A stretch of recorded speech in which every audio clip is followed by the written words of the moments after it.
All right, so today's going to be the first listening session of a new series. I'm just going to randomly select it here. Um, yeah, the numbers in brackets on this list are like the number of scores roughly I have. So let's see. Odds are it'll be something small.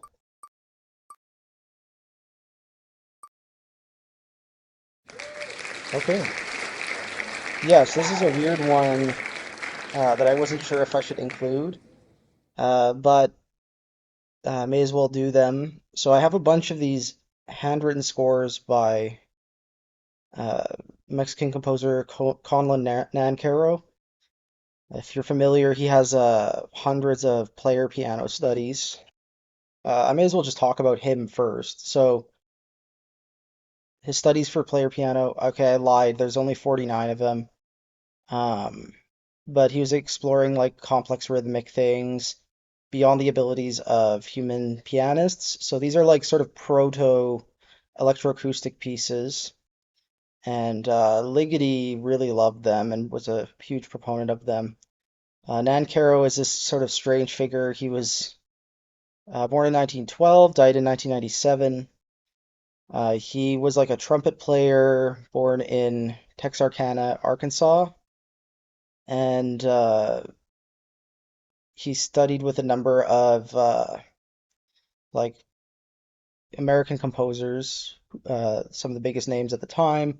So like Roger Sessions, Walter Piston, Slonimsky, Schoenberg. Then he joined the Communist Party and he traveled to Spain during the Spanish Civil War to fight in it. And then he became a Mexican citizen in 1956. Mostly, I guess, because like during the Cold War, communists were not, you know, safe in the United States. So then that his sort of compositional career really started, like what he's known for. It all really started in Mexico, and he had these player pianos in his study that he played with, making like piano rolls by hand. Um, and then so I think it's only in later in his life that he really got recognized. So for a long time, his player piano pieces had no score, and it makes sense. Like they are just player piano rolls. That's there's no reason to visualize them as a score. But he undertook this project of like notating them all, sort of to legitimize what he was doing. And in the 70s, these scores were published in this soundings journal. Then he received a MacArthur Award in 1982. And then in the 80s, he worked with somebody to like preserve his pieces in MIDI format. The majority of his career was in Mexico City, and all of his sort of like instruments and piano rolls are now objects in the Paul Sacker Foundation in Basel. I have like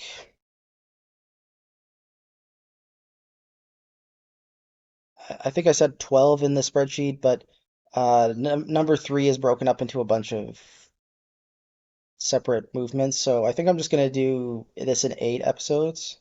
So yeah, this is volume 5 that we're looking at here, which contains study number 2, 6, 7, 14, 20, 21, 24, 28, and 33.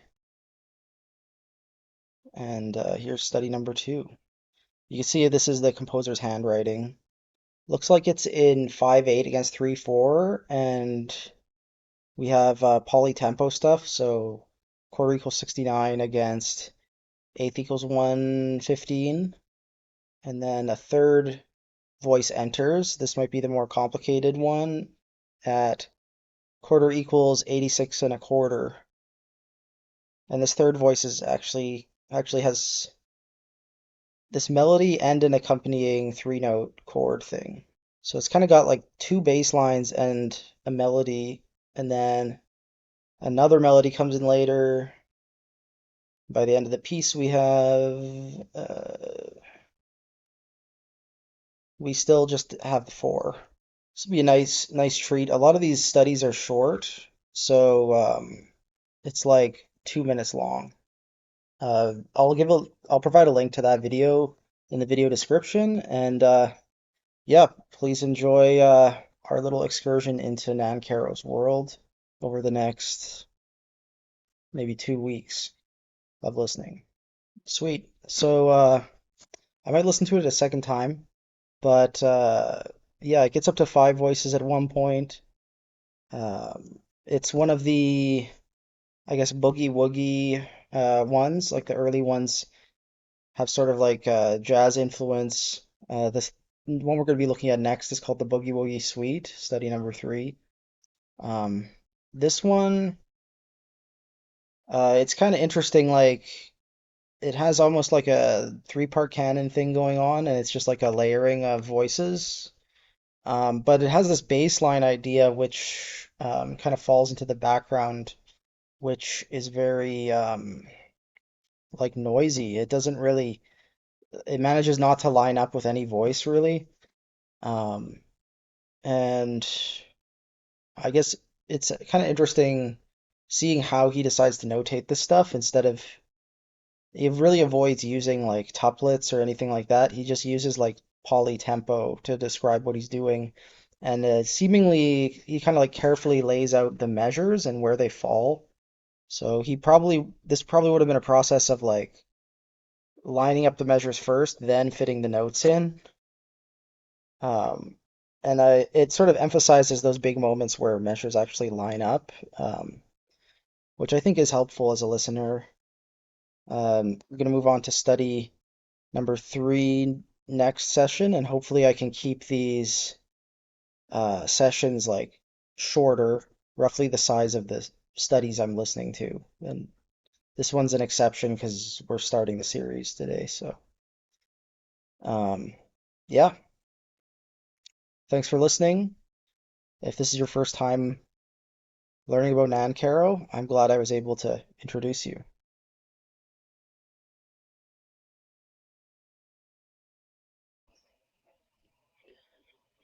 So today I'm going to be exploring some more of Nancarrow's player piano studies. This is the famous Boogie Woogie Suite, uh, study number three.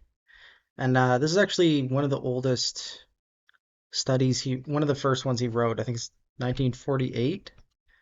Yeah, I was reading a little bit more into Nancarrow, and I didn't realize he didn't really receive his first commissions until like study 47 or something. So for a long time he was sort of reclusive writing these things. As it turns out, the ones that I'll be going over, the PDFs that I happen to have are all the first 10, like within the first 10 of them, and those studies are the jazz influenced ones. So this is the most famous of those 10. We can just look at the start of each one before we get into it.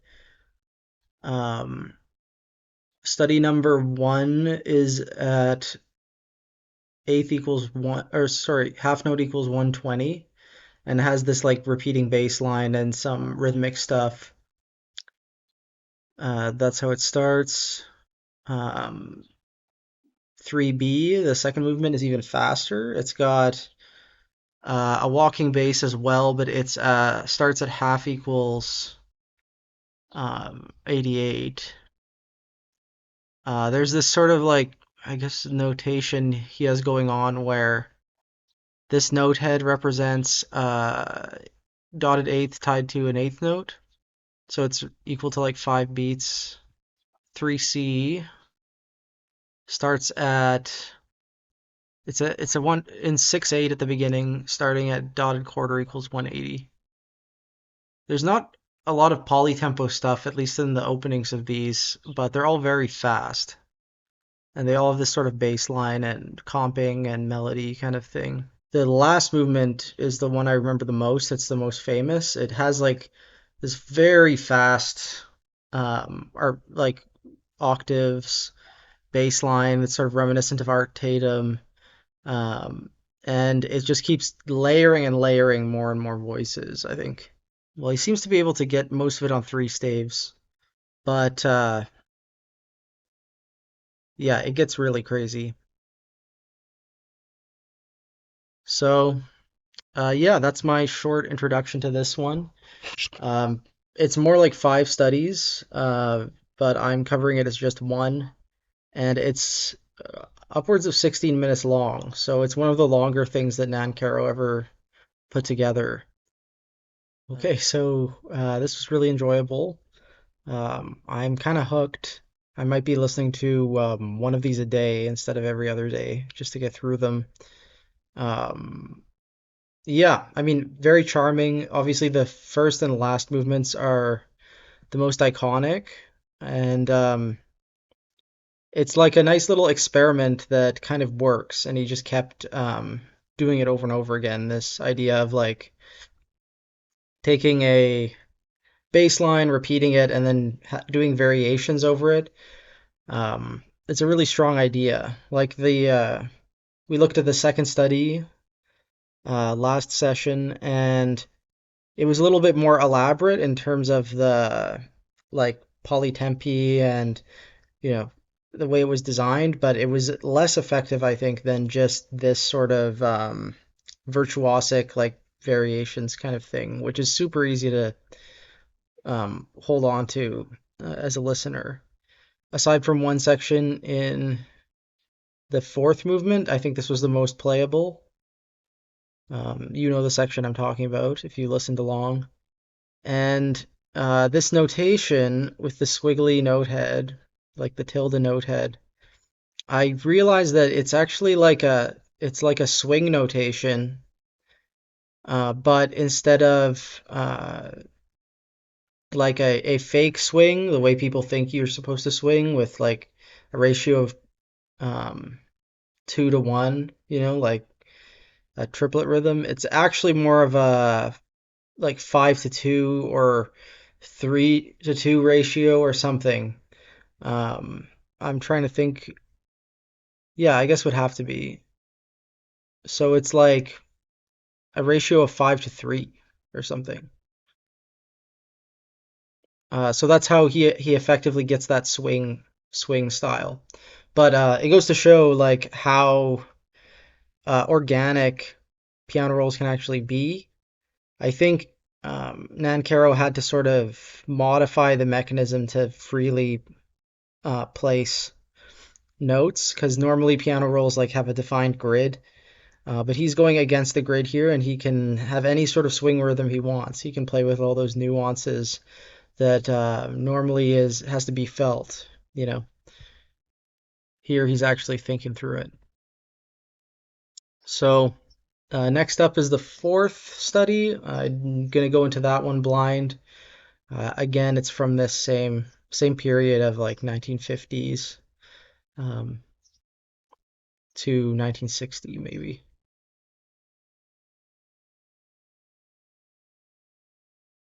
Okay, so today I'm going to be looking at Nancarrow's fourth player piano study, and this score is only 15 pages long, so I think it's going to be quite short.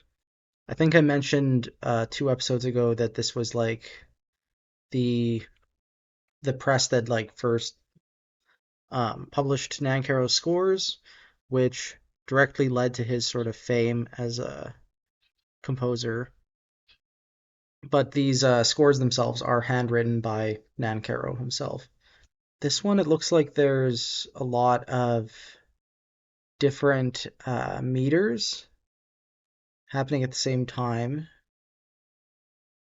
And it's a little bit different than the past two we've looked at because there's not a lot of, like the Boogie Woogie suite had a lot of clear measures between all the voices. And then study number two had sort of like a polytempo thing going on. This looks more like there's something going on with the different meters at the same time. Yeah, so this one is apparently not a strict canon. and it was first premiered in 1962 in Ann Arbor, Michigan. It's been arranged for piano four hands, so it's probably one of the simpler ones. I'll just give it a listen and I'll let you know my thoughts. It looks like it's mostly between two and four staves and has a nice big ending here. Nice. So this was a playable one, probably the most playable study we've heard so far. Um, but it's very much in three-part counterpoint until the end, where you get these thick chords. Um, it's interesting to hear the use of sustained notes in this one. That's a new feature.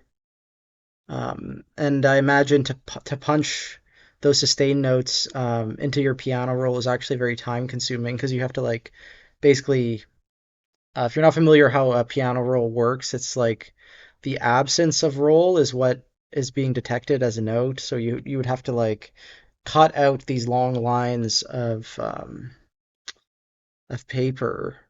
Yeah, it had its own kind of charm because it was very free in its like rhythmic evolution. And I think this is more indicative of what's to come in his later um, player piano works.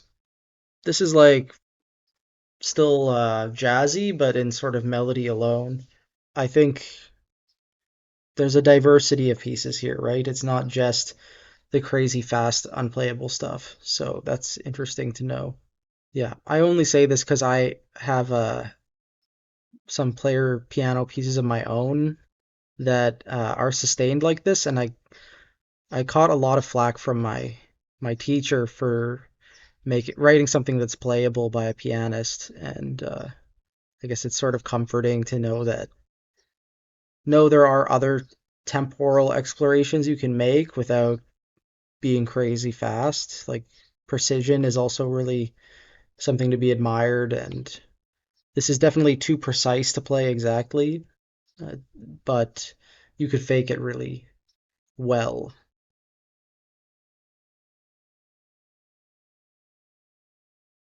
All right, so today I'm going to be listening to a short player piano study by Conlon Nancarrow.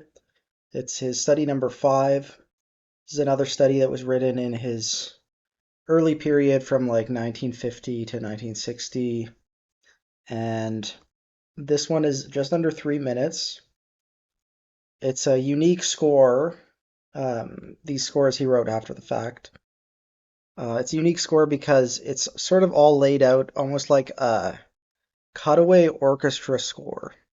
So you can see there's this bass line that occupies two staves near the bottom of the page, and then these upper 10 staves are variously used when certain voices come in um, to the piece. I like this fortissimo sempre, which he marks at the start.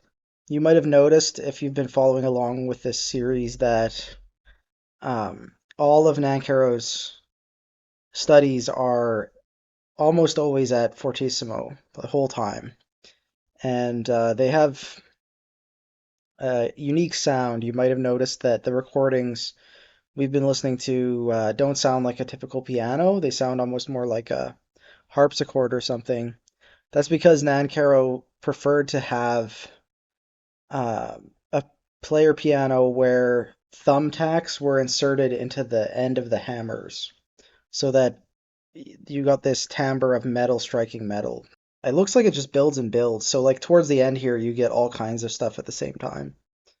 And that's pretty neat. Like the last thing you hear is like everybody playing at the same time. So clearly he has some sort of plan where voices come in and out. And it looks like there's a third voice underneath the two staves that kind of glue the thing together. The recording I'm listening to is in the video description, and I'll report back with some passing thoughts. Yeah, this one's a banger. It's super fun, really enjoyable to listen to it with the score. It's probably also very enjoyable to look at the piano roll while listening to this thing. And yeah, it's a simple idea, well executed. It doesn't sound like anything else we've heard so far in the series. So I like this one. It might be a new favorite. Um, yeah, that's study number 5. I think Nancarrow is getting a sense for what works and how to pace these things. So I look forward to seeing how subsequent studies sound, where he's going to go from here.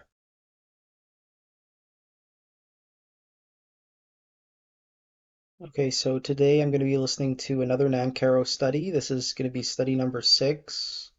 I think this is the catchy one.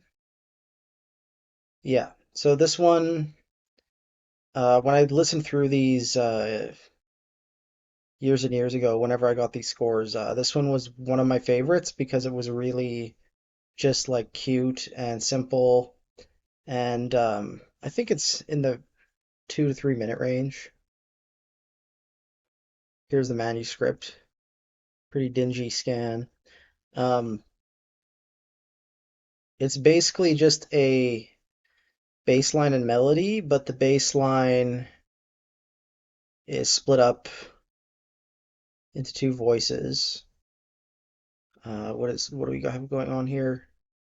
4 against 5, and then you have 3/4 against that, and the melody's in 3/4, and I think that's it. So it's just this sort of like 3/4/5 polyrhythm, which I guess in the 1950s was kind of unheard of, but I think a lot of performers nowadays could play this. Um, and the bass line has this nice quality about it where it's sort of like oscillates between 1 and 5, but it's in this very stilted way. And oh yeah, I think he adds a second voice in 3/4 later. But you get the idea. So this one, like the manuscript, looks especially hastily drawn. Like he just sort of knew how to write this one. Probably did it in an afternoon or something. The recording I'm listening to is in the video description. I've just been doing these score videos lately, but I think you can find a lot of actual like piano roll type videos, which are fascinating as well. So, I mean, that's what I was listening to years and years ago because those videos have been up forever. Um, so that's what I'd recommend, and I'll see you in 3 minutes. Oh my God, I forgot about the little coda. It's so cute. Uh, Coda's in 5 against 4, I think. Yeah, and it's like a back and forth. All right, very cute. Um, this is like the by far the most singable study we've heard so far, and yeah, it's just really catchy. The grace notes are very charming, and it is a bit repetitive, but it's got some dynamic changes, unlike the other ones we've listened to so far. And for what it is, I think it's definitely more sophisticated than previous studies. He's playing around here, so I'm excited to see what happens going forward. I think 5 and 6 have been really good, so let's just keep chugging along here.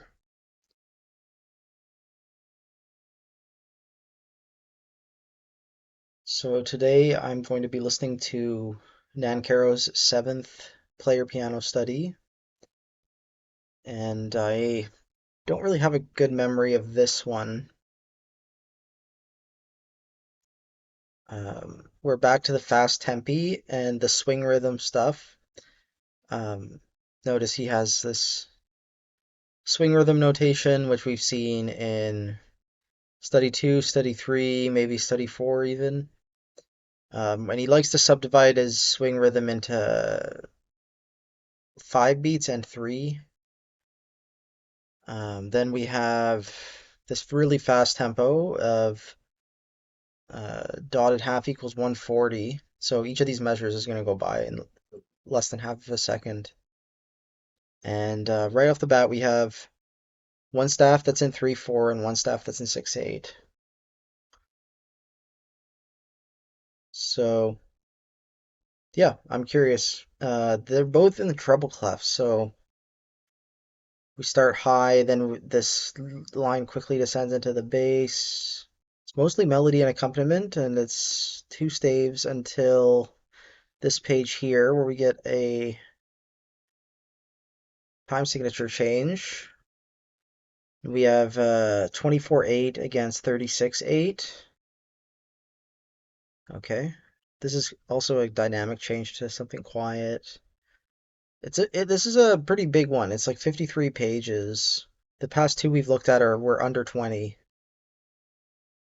But like all of his studies, I think this one is going to be at around 3 minutes. So, oh no, it's a 7 minute. Damn. Okay. Well, I'm excited to see what's in store here. This is the largest thing he's written. You could technically say that study 3 is larger, but it's a suite of smaller pieces, so this is a big deal. Um, Maybe this is one of the great ones, maybe it's not. I'll let you know after a quick listen here. And this recording is going to be in the video description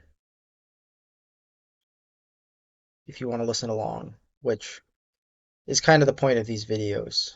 Nice. So this one is really, really sophisticated, and it's definitely got. He's still doing the leading on the sort of theme and variations thing. The theme here is sort of like this sequential chordal thing, but it doesn't have to happen with all the voices synchronized necessarily. It's pretty far removed from jazz influence, but it's still kind of tonal and polytonal. Um, but what I find interesting about this one is like the sixth one, which we looked at, had a really simple three voice polyrhythm. And then in this one, he seems to go crazy with the polyrhythms, and that's the whole like shtick.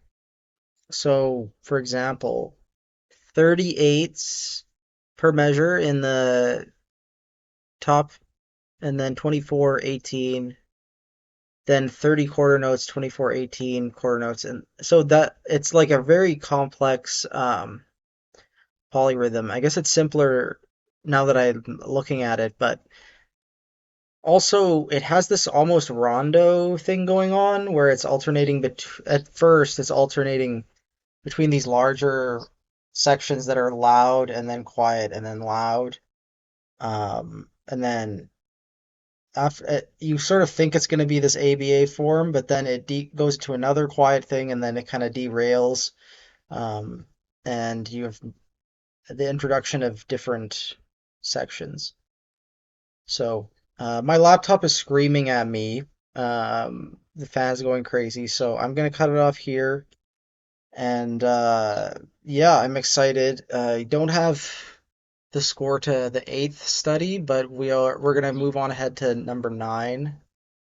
And I'm surprised how mature Nancarrow's work already is.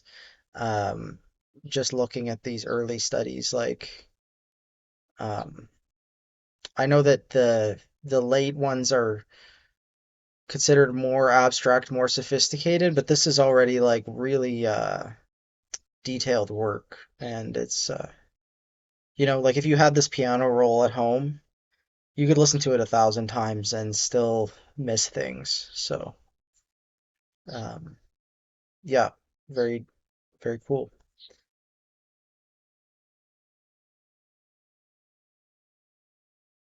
So today's piece is study number 9 for player piano by Conlon Nancarrow.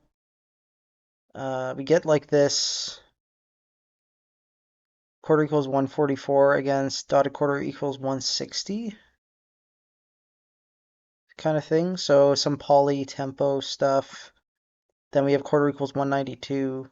So I have a feeling it's going to be pretty layered. The past two ones we've looked at have had a 3 against 4 against 5. That might be what's going on here. These voices seem to vary from, like in this section, there's very sparse single note lines, to this section at the end, we have like full chords in each individual voice, chords alternating with octaves, or I guess like inner voices kind of punctuating these octaves. So some planing, clearly some polytonal stuff. Study number 9 is a collage with 3 repeating loops at different tempi. I already observed that in the score. Um, and again, ratio is 3:4:5. Called it. Uh, okay, interestingly, this one was premiered alongside Study 8 and Study 7. I don't have the score to Study 8, but yeah, uh, there's an arrangement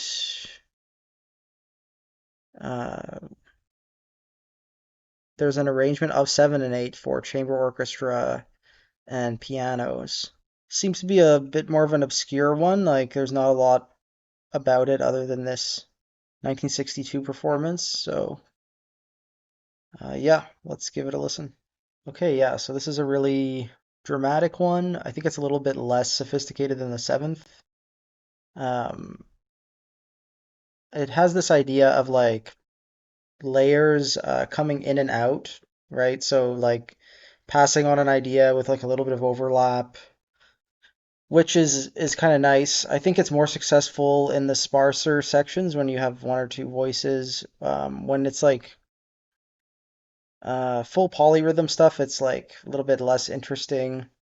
The very first idea where we have like these everyone is playing straight beats more or less in their own tempo, and then you get melody popping out of each voice. Like the first time is at the end of the first page here.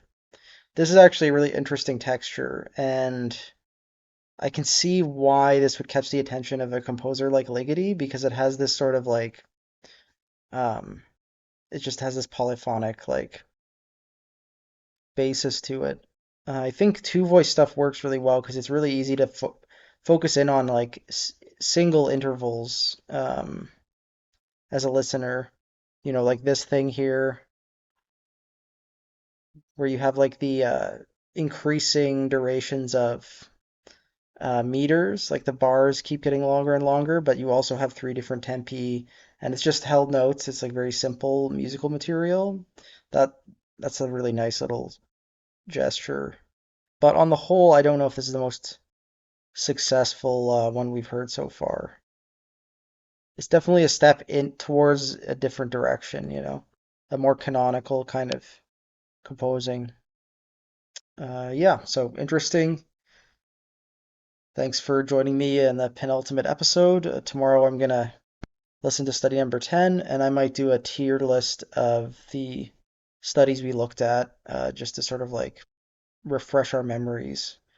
Um, if you liked listening to this with me, I encourage you to check out the other Nancarrow episodes. This is I want to say, seventh one of 8, so it's shaping up to be a nice little series here.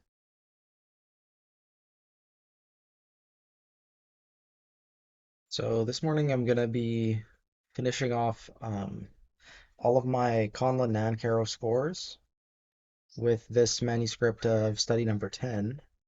This is apparently the last player piano study that Nancarrow wrote that was influenced by jazz.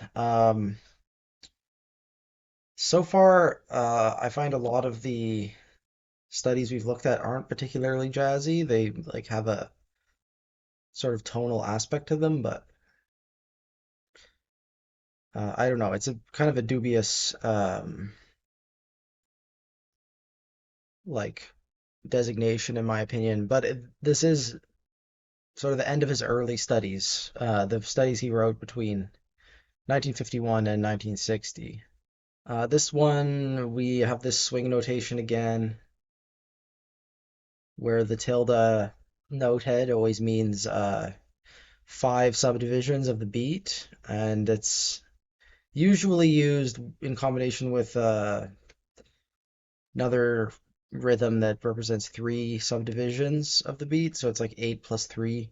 Yeah, just scrolling through, there seems to be one voice that has three notes at a time that is sustained, and this is sort of the bass line, and it's much slower than the other two melodic voices. I'm assuming more and more fast voices are going to be added here.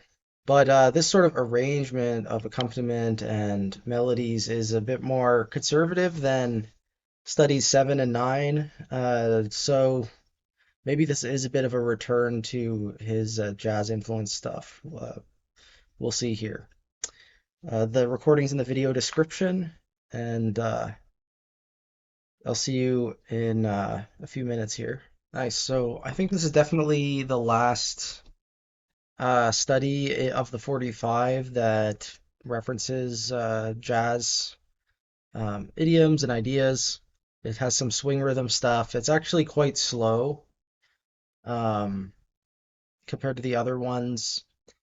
And I didn't realize this, but sort of the main rhythmic idea, which distinguishes this from the other studies we've looked at, is this sort of like acceleration and deceleration, but it's written out with note values rather than actually changing the tempo gradually. We haven't seen that yet in any of his studies.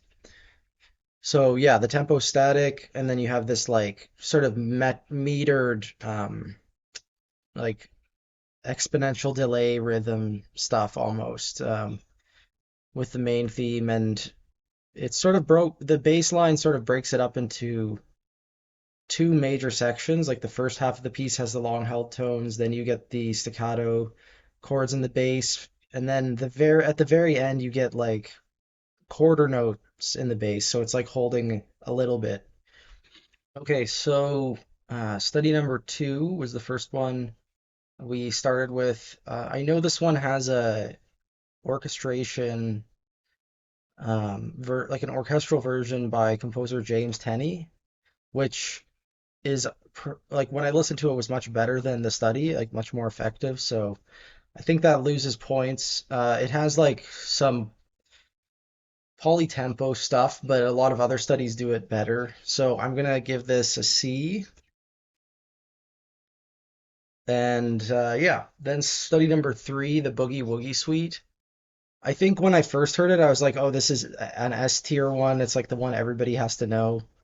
Um, I think its most charming like aspect is just the concept of it. Like it's really a fun concept, and it's the most like unabashedly jazz influenced of the early ones that we had. But it's not like every movement hits, you know, the first and fifth movement of the suite are really good. The middle three I'm not super interested in, so I'm gonna give it A. And then we got study number 4 was like the weird three voice counterpoint one that didn't really have a bass line.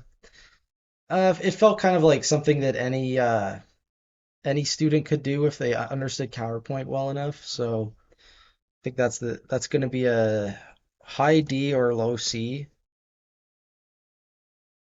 And then study number 5 was the one that was laid out kind of like a orchestral score, and it's the one that just is a constant build all the way through. S tier. I love that. That's one I would recommend and listen to.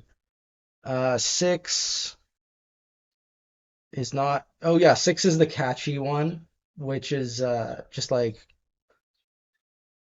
maybe the poster child for this. I'd say A. It's not really the most representative of this body of work, but it's kind of cute and I like it. So 7 is another S tier. That's like the most substantial piece we heard in this series. 7 minutes long. Some people compare it to a sonata form. I think it's more like a theme and variations ish thing with rondo stuff going on. It's the most sophisticated formally, and it's also just got a really good theme. So I'm just gonna go with S tier for seven. It's actually better than the fifth one, so I'll put it here. Then we skipped eight, we went to the ninth one. Uh, I think the ninth is it's like a layered sort of textural one, but it doesn't do it as best as it could. I think it'll be our first B. And then the one we listened to today, not particularly memorable. Like I know that it is the last jazz one, but I think it's also going to be B tier. So those are my rankings. If you're going to recommend any of these to students or peers or just people, recommend number three to the people who don't know anything about new music, people who are studying this stuff. Listen to number seven. That's definitely the best out of the early um, player piano studies. I was surprised how different each study was. He really is very inventive with these. And I always thought of this body of work as like very prolific, but now that I'm getting into it and I'm thinking like he was averaging about one of these a year for the first 10 years he was making them. It was actually probably very laborious, and he didn't it, I think at this point in the studies he wasn't really leaning into the player piano so much. He was just trying to write music that he would like acoustic players to do, but he didn't have any players around him who could do it. So in that sense, this it's kind of an interesting little body of work, and I think a lot of these early ones are playable for sure. Yeah, if you are super interested by this, I think you should look at the Henry Cowell New Musical Resources book, because I think that's like the primary source that Nancarrow had for all these ideas. He sort of used that Cowell as a jumping off point. It's also interesting that his education didn't really extend very far. Like he just studied in Boston a little bit, and then what he was able to learn clearly was how to learn. So he just became this sort of self-taught composer from then on, and these studies are really a learning experience for him. So it's definitely something to model yourself after as a composer, I think, is what he was able to do in total isolation or almost total isolation. In a couple days, we're gonna get into a new series. I don't know what it's gonna be yet, but it'll be a surprise. So I hope to see you at that episode. Until then, happy listening.